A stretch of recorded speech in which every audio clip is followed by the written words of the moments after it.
I was born over in the Netherlands when mum and dad were over there for work, and moved back over here at the age of about 2.5, 3. So we first lived at Gymea, which is about 10 minutes away from Cronulla, and then we moved to Cronulla. And mum and dad put me into nippers at Cronulla Surf Club at the age of 5. I think the main reason for that was they knew living in the Shire and living close to the beach, I was eventually going to get involved in surfing, and they just wanted to make sure that I had all the surf skills and surf awareness and all that sort of thing. Really enjoyed nippers. I did a lot of other sport as well, the main one being football, rugby league, and played a bit of rugby union as well. Also did gymnastics, which was really good for my coordination and all that sort of thing, for snow skiing, snowboarding, and yeah, it was. But in the end, the one that I sort of gravitated towards was the surfing, and also nippers. It was pretty good growing up for us, because we had a good group of kids in my age group that were doing nippers at the time, and we had a good coach in Warren Buchan, who was the club board coach, and he had a lot of experience. He used to race in the Coolangatta Gold back in the 80s, and he just had the experience, which was pretty important, but also he knew how to make it fun for us. He used to take us out Shark Island, and the surf would be 4 or 5 foot, and we'd sit on the shoulder and we just have a ball, and that was the sort of thing that just kept us interested and kept me wanting to keep doing it. And I was competitive the whole way through, and I think I sort of hit the end of nippers, and I remember sitting down with Dad afterwards, and he said to me, "So do you want to continue on with the sport?" And that's when you sort of make that transition from nippers through to the senior club, where back then it was when you went from under 14 to under 16. And I remember growing up around that time, I really looked up to guys like, that were racing in the series at that time, in the formats that we're going to be racing in, watching guys like, Phil Clayton. I know Kai Hurst was sort of just started at that time. I think Trevor was kind of just finishing, Trevor Hendy, and Wes Berg, all those guys. Dean and Darren Mercer were still going around, and Dean Mercer's still going around. But those, watching those guys, and I remember Dad said to me, he said, "So do you want to continue on with it?" And I said, "Well, I like what they're doing," all that sort of thing. And Dad said, at that time, he said, this is something you could make a career out of if you want to pursue it. And I knew that was the thing that sort of made me make that decision to say, this is what I want to continue to do. Growing up, I had a lot of good coaches, and it was, I like I said before, I had Warren Buchan as the nipper board coach, going through the nippers, and swam with, Kevin Nielsen for 11 years. I had Greg Rogers for a couple of years. I've had good coaches, and I think the thing for me was, in the last couple of years, I've sort of decided to take more of ownership over what I'm doing, and I had another good coach I had for years was Deacon Spicer as well. But the training all started for me when Dad started to bring me down to here at the Cronulla Sports Complex, which I run my swim school out of. And I was 10 at the time, and Dad was swimming with a coach named Shane Blair, and he brought me down, and I started swimming. The squad started, I think, 5:15 in the morning through till 7. Dad used to bring me down at 6. I used to do that probably 2, maybe 3, 4 mornings a week, and then that was when I started board training and all that sort of thing. And I had a good group. Like, I was at that time, Nathan and Crystal Smith were swimming down here, Kirsten Jenkins. We had a good, they were all 2, 3, 4 years older than me, so I was sort of the young one, and it was good training with those guys. And that sort of things led from one thing to another and progressed on, and a couple of years later I graduated to the big pool, up 50-metre pool with Kevin Nielsen, and I swam with Kev for the next 11 years. Throughout that time I trained with Deacon Spicer in the surf, and he was really good. He taught me a lot and spent a lot of time with me, like one-on-one with ski technique and board technique, and yeah, that was really good. But in the last couple of years, I've sort of moved on and taken more ownership of my own training, and deciding, I've kind of figured out what is best for me. So my current coaches now, I've got so many. I've got a different coach for all the different disciplines. I've got Ashley O'Brien, who's working with me on my swimming. She's great. She used to be coached by Doug Frost when she was a swimmer, and it's good because I know what I need and I can discuss it with her, and then she'll go away, write the sets, and then we'll talk about it a little bit more, and we just get on with it. I've been doing a lot of work with Brian Truval on my ski technique. He's gone away with numerous Australian kayaking teams. I've also had a lot of work in the past and a lot of help from Nathan Steiner and Tony Schumacher. They've always been really helpful. Older guys, a lot of experience, and they've always been good paddlers. Nathan has now come back and he's the head coach at Cronulla, so I'll be doing my Ironman training with him over the summer, which I'm really looking forward to.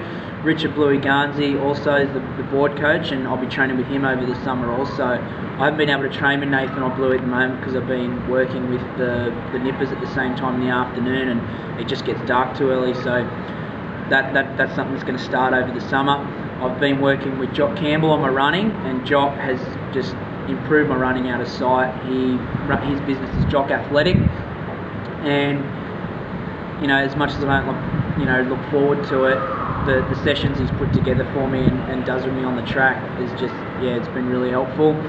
I've had Marty Simmons, who's been my personal trainer down here at Elite Personal Training, and gym's something I've never really, I only started sort of doing gym sessions probably not even 12 months ago.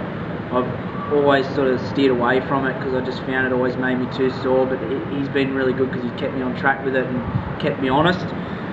And I've also, the biggest thing that I've changed in the last 12 months has been my mental coach with Dave Diggle, and he was also, not only is a sports psychologist, but he was an Olympic gymnast as well, and he's got a lot of experience with flexibility and biomechanics and all that sort of thing.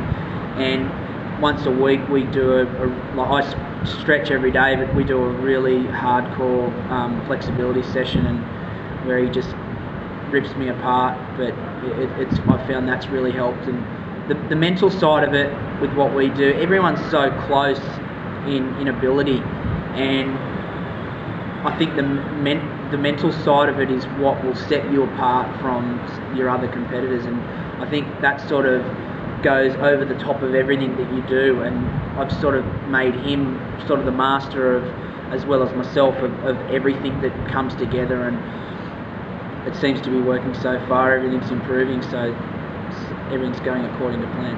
I think if you want to achieve in any sport, you've got to have that support, and if you don't have it, you've got to start trying to find people and putting them in the right place. It just like I said, it makes things so much easier, and you just can't do it on your own. You've got to be happy to accept that you've got to be asking people for advice, and people have got to help you, and you can't be too proud to go and look for that. So the main focus for me from here on out, and for the last couple of years, has been the Coolangatta Gold, but also the Kellogg's Nutrigrain series.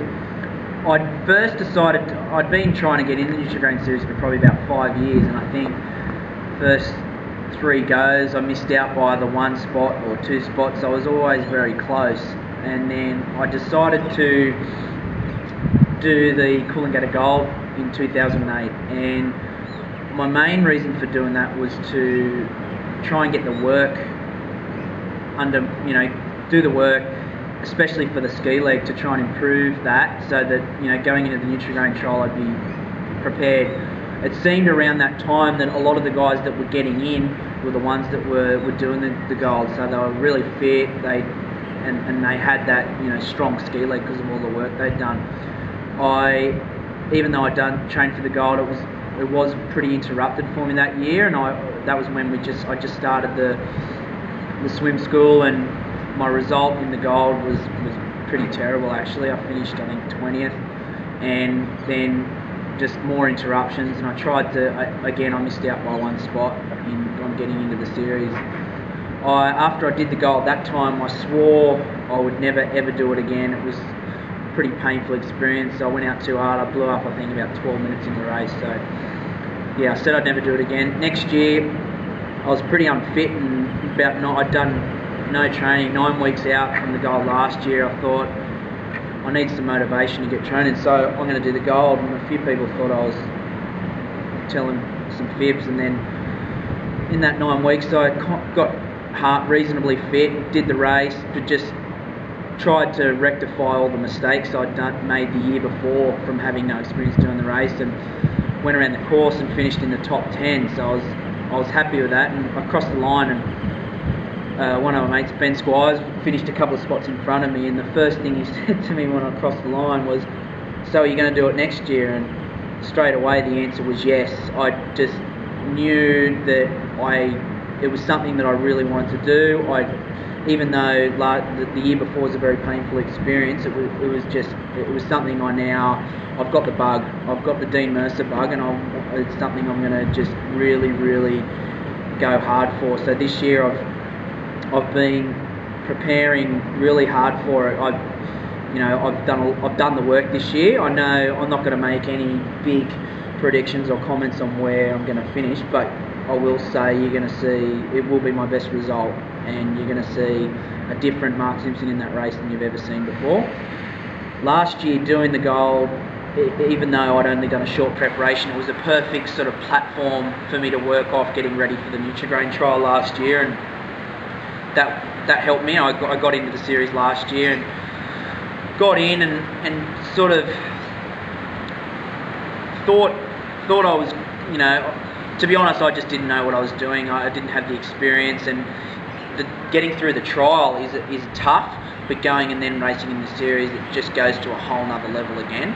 And I got the experience, and I learned so much from it that I now know what I'm doing. And to prepare for, firstly, the gold and the trial and the upcoming series, so much easier to prepare when you have that experience and you've got in the back of your mind, you know what it's all about. So I started training on the beginning of June, and I've been really smart about it, and things are going along really well. I think one of the things I really enjoy doing at the moment with my business is being the head coach of the Cronulla Nippers. I love doing it because I enjoyed so much being coached when I was a kid, and I think they're getting a lot out of it. We've got about 40 kids between myself, my brother, and Kyle O'Brien's helping us out also, and the kids they're improving, and every afternoon it's something I really look forward to, and I think the kids are really enjoying themselves as well. So what we're trying to do down here at Cronulla Beach Swim School is get parents to bring their child to swimming as early as possible. The message I'm trying to send is that down here at Cronulla Beach Swim School, we've got trying to get parents to bring their kids down and get them into swimming as early as possible, so that we can get them to learn to save themselves if they fall into a pool, the backyard pool, whatever it might be, as young as possible. And for me, through doing the sport and trying to build my profile and all that sort of thing, I want to get that message out, not just to the kids and the parents that are coming down to my business, but just get it out also to the wider community. I think for me,